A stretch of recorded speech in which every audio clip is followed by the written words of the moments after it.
तो hello friends, welcome back to our YouTube channel. आज की वीडियो में हम करेंगे टॉप मैथ्स के जो एसएससी द्वारा इस 2023 के साल में पूछे गए जितने भी टॉप क्वेश्चन हैं उनका निचोड़ लेके आए हैं। ये वीडियो टॉप क्वेश्चंस का पार्ट 1 है।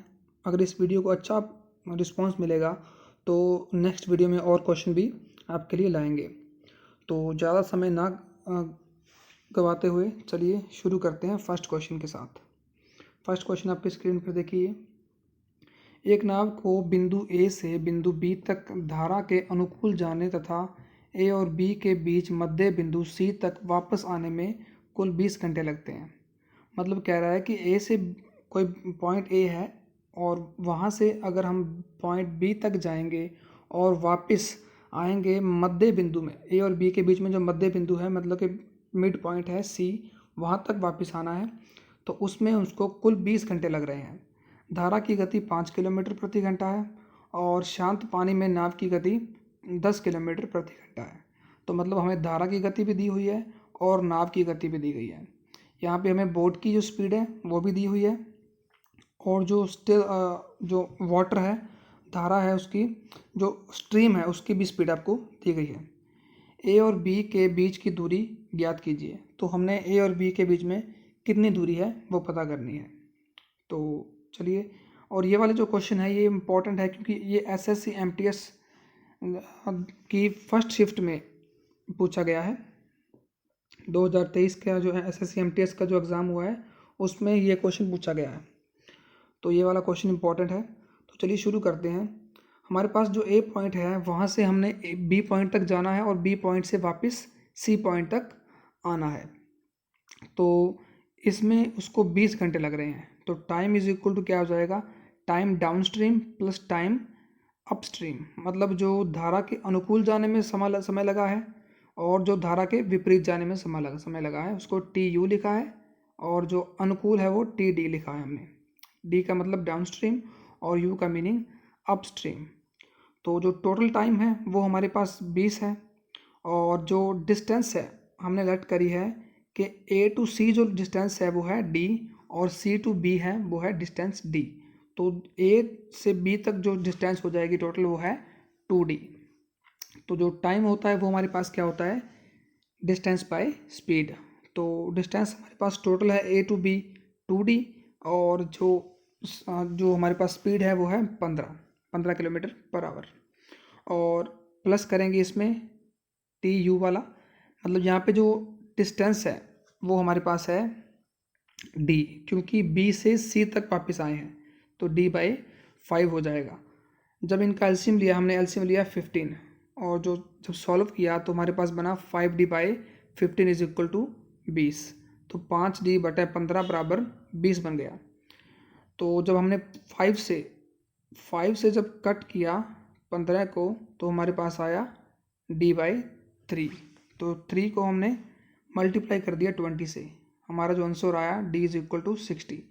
तो ये जो d आया है ये 60 हमारा ए टू सी जो दूरी है वो आई है। हमने डी ए बी पता करना है, मतलब डी की जो डिस्टेंस है वो ए टू बी कितनी है, तो डी प्लस डी है इज इक्वल टू 2d। तो 2d, 2 मतलब जो डी है उसको 2 से मल्टीप्लाई कर दिया, तो 2 से मल्टीप्लाई करेंगे तो हमारे पास जो टोटल डिस्टेंस है वो आ जाएगी 120 किलोमीटर। मतलब ए टू बी के बीच में जो डिस्टेंस है वो है ऑप्शन बी, इसका राइट आंसर हो जाएगा। जो हमारे पास 120 मतलब कि किलोमीटर की जो डिस्टेंस है वो है ए और बी के बीच में जो दूरी है, यहाँ से लेकर यहाँ तक जो डिस्टेंस है वो है 120 किलोमीटर। चलिए नेक्स्ट क्वेश्चन देखते हैं। नेक्स्ट क्वेश्चन हमारे पास टाइम एंड वर्क का है। चलिए देखते हैं। ए, बी और सी एक काम को क्रमशः 10, 15 और 12 दिनों में कर सकते हैं। मतलब ए, बी और सी 3 व्यक्ति हैं, वो क्रमशः रिस्पेक्टिवली वर्क कर सकते हैं 10, 15 और 12 दिनों में। ए और बी प्रत्येक ने बारी बारी 5 दिनों तक काम किया और चले गए। मतलब ए ने पहले 5 दिन काम किया, फिर बी ने 5 दिन काम किया और वो चले गए। फिर सी शामिल हुआ और जो सी है उसके बाद काम करने के लिए आया और कार्य पूरा किया गया। सी ने शेष कार्य कितने दिनों में पूरा किया? मतलब ए और बी के कार्य करने के बाद जो सी ने कार्य किया वो कितने समय में किया, ये हमने पता करना है। उसको कितने दिन लगे, 3 दिन, 1 दिन, 4 दिन या 2 दिन। ये भी SSC MTS में पूछा गया क्वेश्चन है। तो सबसे पहले हमारे पास जो ABC दिए हैं, मतलब ए करता है 10 दिन में, बी करता है 15 दिन में और सी करता है 12 दिनों में।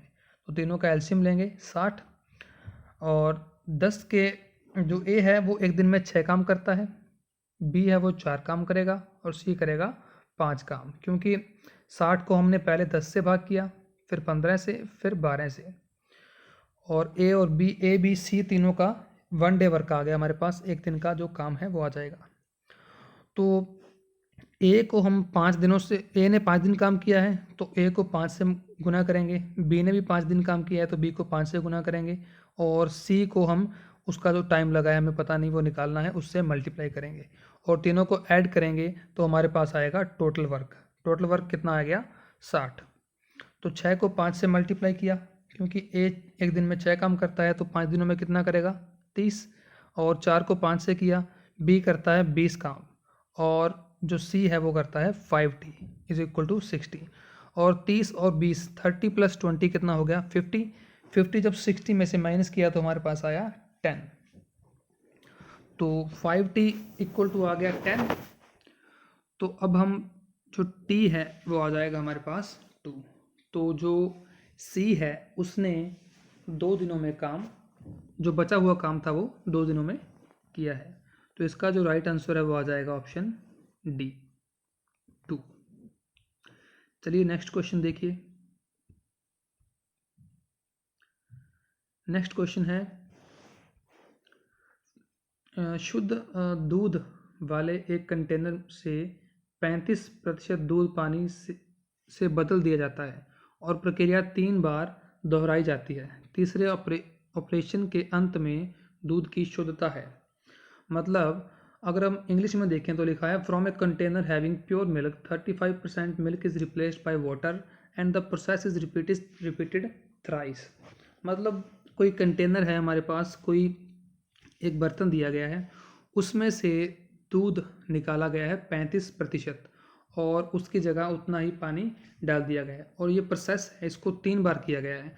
तो हमने बताना है जब ये प्रोसेस 3 बार किया गया, इसके बाद जो कंटेनर है, बर्तन है, उसमें कितना दूध बाकी बचा है। तो चलिए देखते हैं। बिल्कुल आसान क्वेश्चन है। हम क्या करेंगे, हम मान लेंगे कि हमारे पास जो कंटेनर था उसमें 100% दूध था, तो उसमें से 35% निकाला तो कितना रह गया? 65% रह गया, मतलब 65/100। और फिर हमने 35% निकाला, मतलब 65% रह गया, तो 65/100। फिर एक बार और किया तो 65/100। तो जब इसको सॉल्व किया, जब ये कट किया 13 × 13 × 13 आ जाएगा, 5 पे कट करेंगे तो ये हमारा इतना आया। इसके बाद जब हमने टोटल कट किया तो हमारे पास आया 2197/80। जब इसे सॉल्व किया तो हमारे पास जो आंसर आया वो आया 27 सही 37/80%, मतलब 27 × 37/80%। तो इसका जो राइट आंसर है वो है हमारे पास ऑप्शन डी। मतलब जो बर्तन है उसमें 27 सही 37/80% दूध की मात्रा बच गई है। चलिए नेक्स्ट क्वेश्चन देखते हैं। नेक्स्ट क्वेश्चन भी इम्पोर्टेंट है क्योंकि ये भी SSC MTS के एग्जाम में पूछा गया क्वेश्चन है। देखिए, एक महिला 3 शेयरों में 3:4:5 के अनुपात में 27,600 रुपये का निवेश करती है, जो उस वर्ष के लिए उसके निवेश पर क्रमशः 20%, 15% और 5% का लाभांश देती है। कुल लाभांश क्या है? तो हमें क्या दिया गया है, कोई लेडी है हमारे पास, वो क्या करती है 27,600 रुपये इन्वेस्ट करती है और जो वो 3 भागों में इन्वेस्ट करती है, निवेश करती है 3:4:5 के अनुपात में, और जो उसे प्रॉफिट होता है, लाभ होता है, वो जो पहला पोर्शन है उस पर 20% और जो सेकंड पोर्शन है उस पर 15% और जो थर्ड पोर्शन है उस पर 5% का उसको प्रॉफिट होता है। तो हमने निकालना है कि उसे कितना टोटल प्रॉफिट कितना मिला, कुल कितना लाभांश क्या है, मतलब लाभांश कितना है उसमें। ये जो ऑप्शन दिए हैं 4, इसमें से देखते हैं क्या आता है हमारा। हमारे पास क्या है कि जो हमारे पास रेशो था 3x, 4x और 5x, इन तीनों को हमने ऐड कर दिया। तो ये इसके साथ x लगाया क्योंकि ये रेशो में है। हमारे पास आया 12x। 12x इक्वल टू कितना है, 27,600। तो जो 12 था इधर 12 था, यहाँ पे मल्टीप्लाई में था, उस साइड जाके डिवाइड में हो गया। तो 12 से जब हमने कट किया तो इससे हमारे पास आया 2300, मतलब 2300 आया। मतलब क्या है, 1 यूनिट की वैल्यू हमारे पास 2300 आ गई। तो 3 यूनिट की वैल्यू कितनी आ जाएगी, 3 को 2300 से गुना कर देंगे, और 4 यूनिट की वैल्यू 4 को 2300 के मल्टीप्लाई कर देंगे, और 5 यूनिट की वैल्यू 5 से 2300 की मल्टीप्लाई कर देंगे। और हमारे पास जो लाभ दिया है, प्रॉफिट दिया है, वो 20% फर्स्ट पार्ट पे, सेकंड पार्ट पे 15% और थर्ड पार्ट पे 5% दिया है। तो हम क्या करेंगे, इसका 20% निकालेंगे पहले, वो आएगा 1380। इसका 15% निकाला 1380 आया, और इसका 5% निकाला तो वो आया हमारे पास 575। इन तीनों को ऐड किया गया तो हमारे पास जो आंसर आया वो आया 3335, मतलब कि 3335। इसका जो राइट आंसर है वो है बी ऑप्शन। इस क्वेश्चन को करने के लिए हमारे पास एक अल्टरनेट मेथड है, एक दूसरा मेथड भी है। तो हमने जो टोटल था वो हमारे पास पहले हमने 3x, 4x और 5x लिया था। यहाँ पे हमने उसको 30, 40 और 50x कर दिया, तीनों को ऐड किया तो 150x बन गया हमारे पास। और इनका जो प्रॉफिट है, ये टोटल था हमारे पास, टोटल कितना आया 120x, और जो प्रॉफिट है टोटल वो आ गया हमारे पास 30 का हमने किया 20%, वो आया 6, और 40 का 15% किया, वो आया 6x, फिर 50 का हमने किया 5%, वो आया हमारे पास 2.5x, 2.5x। इन तीनों को ऐड किया तो हमारे पास जो टोटल प्रॉफिट आ रहा है वो आया हमारे पास 14.5x। तो 14.5 हमें प्रॉफिट हुआ था टोटल पे। तो हमारा जो टोटल है वो है 120x, और वैसे टोटल है हमारे पास 27,600। और यहाँ से हमने 120x से इसको डिवाइड कर देंगे, 1 यूनिट की वैल्यू आएगी, और 14.5x से जब मल्टीप्लाई करेंगे तो टोटल वैल्यू आ जाएगी प्रॉफिट की। तो जो हमने इसको मल्टीप्लाई किया और सारे पोर्शन को कट किया तो हमारे पास वही वैल्यू आ गई 3335, 3335 रुपीज़ टोटल प्रॉफिट हुआ है। जो हमारा दोनों ही जो हमने मेथड करी हैं, दोनों मेथड करी हैं उसमें सेम आंसर आ रहा है हमारा। चाहे तो आप फर्स्ट मेथड कर सकते हैं या फिर आप सेकंड मेथड भी कर सकते हैं। चलिए नेक्स्ट क्वेश्चन देखते हैं।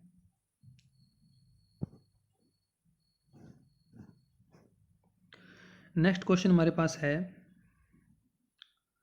Find the fourth proportional of 12 की पावर 35, 3 की पावर 12 और एंड 4 की पावर 12। मतलब इन तीनों का हमें चतुर्थ अनुपाती निकालना है। तो चतुर्थ अनुपाती निकालने के लिए पहले हमें सीखना होगा कि कैसे निकालते हैं। मान लीजिए हमारे पास ए बी सी डी, हमारे पास ये 4 अनुपात दिए गए हैं, ए अनुपात बी समानुपात सी अनुपात डी, मतलब ए बाई बी और सी बाई डी दोनों इक्वल हैं। तो यहाँ से अगर हमें डी की वैल्यू निकालनी है, फोर्थ पूछा है ना, फोर्थ ये वाला हो गया डी, तो इसकी वैल्यू निकालनी है। तो डी की वैल्यू जो होगी वो आ जाएगी बी मल्टीप्लाई सी बाय ए, ये वाली वैल्यू आ जाएगी।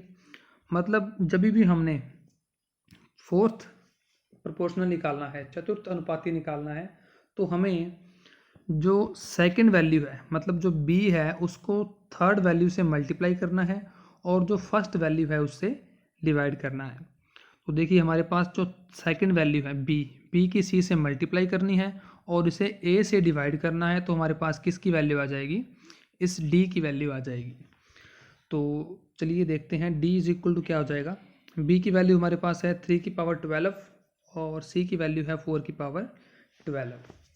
तो जब हम 4 और 3 को मल्टीप्लाई करेंगे तो हमारे पास बन जाएगा 12 की पावर 12, क्योंकि जब बेस सेम होते हैं तो पावर क्या होती है, सॉरी बेस अलग अलग हो और पावर सेम हो तो बेस की मल्टीप्लाई कर सकते हैं और पावर हम सेम कर सकते हैं। तो 12 की पावर 12 बाई 12 की पावर 35, यहाँ से हमारा जो आंसर आ गया वो हमारे पास आ गया 12 की पावर -23। अब ये देखिए कि ये कैसे हुआ, -23 कैसे आया। हमारे पास, आप छोटी क्लासेस में करते आए होंगे, आपकी जो 3rd 4th 5th क्लासेस हैं उसमें जो, या फिर आपको 7th 8th क्लास में बताया होगा कि a की पावर बाय a की पावर n हो तो क्या होता है, a की पावर m माइनस n। तो इसीलिए हमने यहाँ पे जो एक 12 की पावर 12 थी और यहाँ पे 12 की पावर 35 थी, तो यहाँ पे हमने 12 की पावर 12 में से 35 माइनस किया। तो 12 में से 35 माइनस होता नहीं, पर 35 में से 12 माइनस किया तो हमारे पास 23 आता है। और जो साइन है बड़ी संख्या के साथ था, 35 के साथ माइनस का था, इसीलिए 12 की पावर कितना आ गया, -23 हमारे पास आंसर आ गया। तो चलिए नेक्स्ट क्वेश्चन देखते हैं। नेक्स्ट क्वेश्चन भी हमारा टाइम स्पीड एंड डिस्टेंस का ही है। यह भी एसएससी के एग्ज़ाम में पूछा गया एक क्वेश्चन है, आपके सभी एग्ज़ाम्स के लिए इम्पोर्टेंट है क्योंकि एसएससी के जो क्वेश्चन है वो रिपीट होते हैं। देखिए क्या क्वेश्चन है, ए बी और सी किसी काम को 10, 15 और 20 दिनों में पूरा कर सकते हैं। वे एक दिन छोड़कर इस काम को करते हैं और पहले ए, दूसरे दिन बी, तीसरे दिन सी काम करता है, एक बार फिर चौथे दिन ए, पाँचवें दिन बी। मतलब यहाँ पे कह रहा है कि अल्टरनेट डेज वो वर्क करते हैं। हमारे पास ए, बी और सी 3 व्यक्ति दिए गए हैं और तीनों, जो ए है वो 10 दिन में काम करता है, बी 15 दिन में और जो सी है वो 20 दिनों में काम करता है। तो पहले दिन जब जो काम स्टार्ट होता है, शुरू किया जाता है, तब ए काम शुरू करता है। पहले दिन ए काम करता है, फिर बी काम करता है दूसरे दिन, और तीसरे दिन सी करता है। और जब चौथा दिन आता है तब फिर से ए, फिर उसके अगले दिन बी, फिर अगले दिन सी। मतलब ऐसे वर्क चलता रहता है और जब तक काम पूरा नहीं होता ये काम ऐसे ही करते रहते हैं। तो हमें पता करना है कि ऐसे अगर काम करेंगे तो ये कितने दिनों में अपना काम पूरा कर देंगे। तो चलिए देखते हैं। हमारे पास ए, बी और सी है 10, 15 और 20। इसका हमने एलसीएम लिया 60 और जो वन डे वर्क आया ए का वो आया 6, बी का आया 4 और सी का आया हमारे पास 3। तो अब हम वन डे वर्क से निकालेंगे। देखिए हम यहाँ से देखें तो ये 3 व्यक्ति हैं, ए, बी और सी 3 व्यक्ति हैं और ये तीनों मतलब कि फर्स्ट, सेकंड और थर्ड डे काम करते हैं, मतलब 3 दिन काम करते हैं। तो 3 दिनों में पहले दिन जो ए है वो 6 काम करता है, फिर जो बी है वो करता है 4 और सी करता है 3। जब इन तीनों को ऐड करेंगे तो ये तीनों एक दिन में 13 काम करते हैं, 13 काम करते हैं। तो मतलब 3 दिन के अकॉर्डिंग हम मल्टीप्लाई करें, इस 3 जो 13 है, 13 को हम 4 से गुना करेंगे तो हमारे पास आएगा 52। और जो 3 दिन के हिसाब से 3 दिन के हिसाब से हम 4 से मल्टीप्लाई करेंगे तो हमारे पास आएंगे 12 दिन। मतलब 12 दिनों में ये 52 काम, 52 काम कर देते हैं। और जो नेक्स्ट वन डे होगा वहाँ पे ए काम करेगा तो ए 6 काम कर देगा, तो टोटल काम हमारे पास 13 दिनों में 58 काम हो जाएगा। पर हमारे पास जो अभी भी काम कितना बच जाएगा, हमारे पास टोटल काम कितना था, टोटल वर्क कितना था, टोटल था 60। टोटल वर्क हमारे पास 60 था, उसमें से 58 वर्क हो गया हमारा, 58 काम हो गया। तो पीछे काम बचा हमारे पास 2, तो 2 ऊपर लिखा। और जो बी है नेक्स्ट डे काम करेगा तो वो कितना काम करेगा, 4। मतलब जो जितना काम बचा है ऊपर, जितना टोटल है वो नीचे। तो 13 इंटू 2/4, 2 से 4 को कट किया तो हमारे पास आया 1/2। 13 इंटू 1/2 डेज में ये तीनों मिलके काम पूरा कर देंगे। मतलब 13 से ही 1/2 हमारे पास जो आंसर है वो हमारा करेक्ट आंसर होगा। ये इसका ऑप्शन डी जो है 13 से ही 1/2 ये राइट आंसर है। चलिए नेक्स्ट क्वेश्चन देखते हैं। नेक्स्ट क्वेश्चन हमारे पास है टाइम स्पीड डिस्टेंस का क्वेश्चन है। देखिए अगर आपको हिंदी में समझ नहीं आता तो प्लीज़ जितने समय में हम हिंदी में रीड करते हैं क्वेश्चन, आप उतने देर में इंग्लिश में रीड क्वेश्चन कर सकते हैं।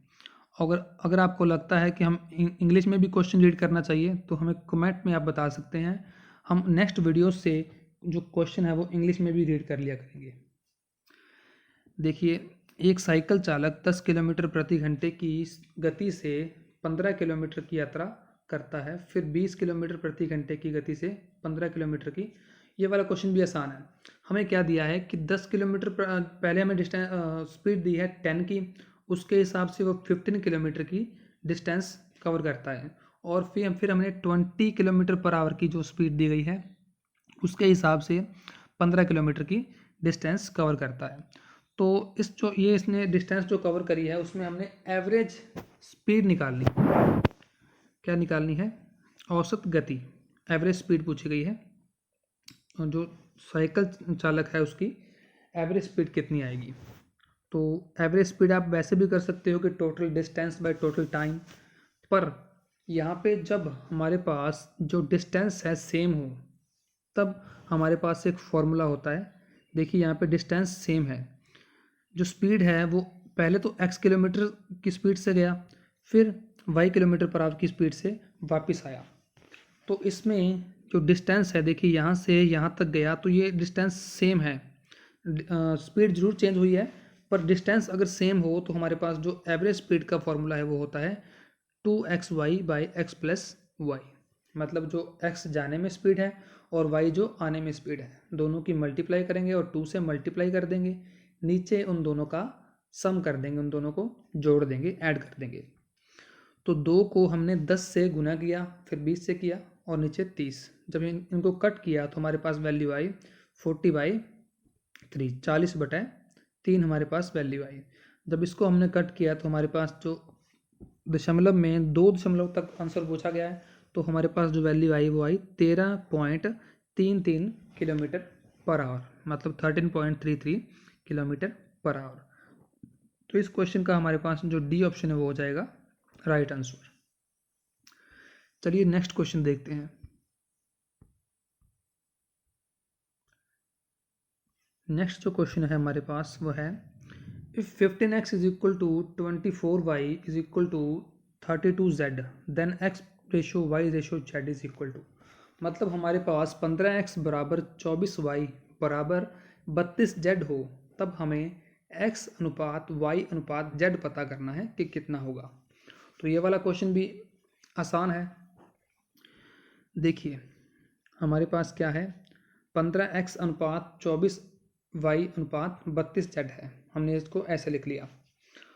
तो जब हमने x अनुपात y अनुपात z पता करना हो इस कंडीशन में, तब हम क्या करते हैं, जो x की वैल्यू है पहले हम x की वैल्यू को नहीं देखेंगे और जो बाकी की वैल्यूज़ हैं उन दोनों को मल्टीप्लाई करेंगे। देखिए x की वैल्यू 15 थी, 15 को छोड़कर हमने 24 गुना 32 कर दिया। फिर y की जगह हमने 15 गुना 32 कर दिया, 24 को हमने छोड़ दिया। यहाँ से हम 32 को छोड़ देंगे और 24 और 15 की गुना कर देंगे, 15 गुना 24। तो देखिए हमारे पास जो आंसर कितना आ गया, 32 रेशो 20 रेशो 15। जब इन सभी को कट करेंगे हम, देखिए पहले हमने 8 के टेबल पे कट करेंगे, 8 4 जा कितना होता है 32, फिर 8 4 जा 32 और फिर 8 3 जा 24।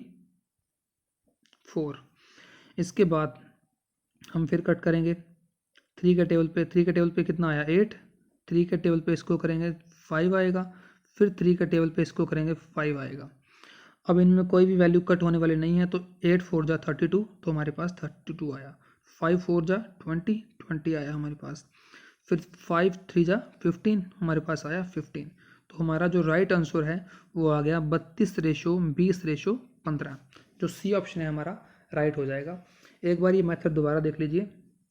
इसमें क्या है, जो आपका जब हमने x की वैल्यू निकालनी है तो x वाली वैल्यू छोड़ देंगे, यहाँ से जो x वाली इसको मैंने ढक लिया, तो बाकी जो y वाली वैल्यूज़ हैं इन दोनों वैल्यूज़ को हम मल्टीप्लाई कर देंगे, 24 गुना 32 कर देंगे।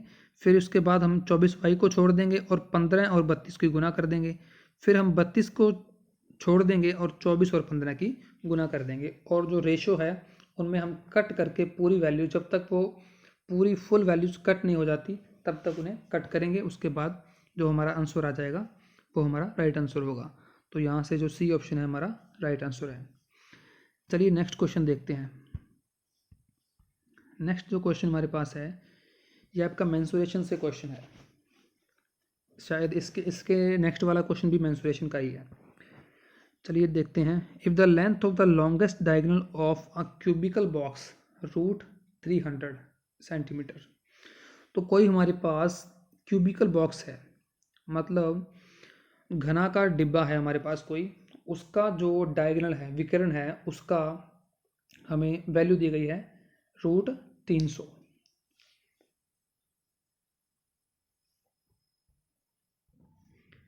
तो यहाँ पे हमें जो डायगोनल, तो इसलिए जो डायग्राम हमें डायगोनल दिया गया है वो हमारे पास दिया गया है रूट 300। तो यहाँ से हमने पता करना है कि जो इसकी जो वॉल्यूम है, मतलब जो आयतन है वो निकालना है हमें। जो डिब्बा है हमारे पास, घनाकार डिब्बा है, उसका आयतन निकालना है, वॉल्यूम निकालना है। तो जो डायगोनल है वो हमारे पास हो जाएगा रूट 3a। डायगोनल जो होता है क्यूब का, मतलब जो हमारे पास घनाकार डिब्बा, कोई भी घन होता है उसका हमारे पास जो डायगोनल होता है वो होता है रूट 3a। रूट 3a, तो हमें डायगोनल की वैल्यू दी गई है रूट 300 इज इक्वल टू क्या है, रूट 3 इंटू ए। तो जो रूट 300 है उसको हमने 3 इंटू 100 किया, तो जो रूट है वो अलग अलग हो जाएगा। रूट 3 इंटू रूट 100 हो जाएगा हमारे पास, इक्वल टू रूट 3 इंटू ए।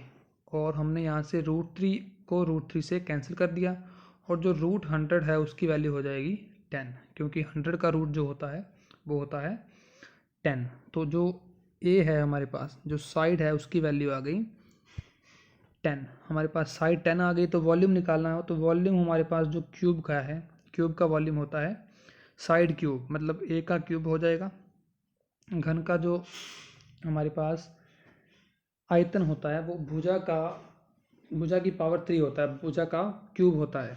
तो ए जो हमारे पास भुजा है, जो साइड है, उसका हम कर देंगे क्यूब। ए क्यूब किया, 10 का क्यूब कितना होता है, 1000 सेंटीमीटर क्यूब। तो 1000 सेंटीमीटर क्यूब हमारे पास क्या आ गया, जो ये आपके पास जो दिया गया है क्यूबिकल बॉक्स, इसका वॉल्यूम हमारे पास आया ऑप्शन डी, 1000 सेंटीमीटर क्यूब।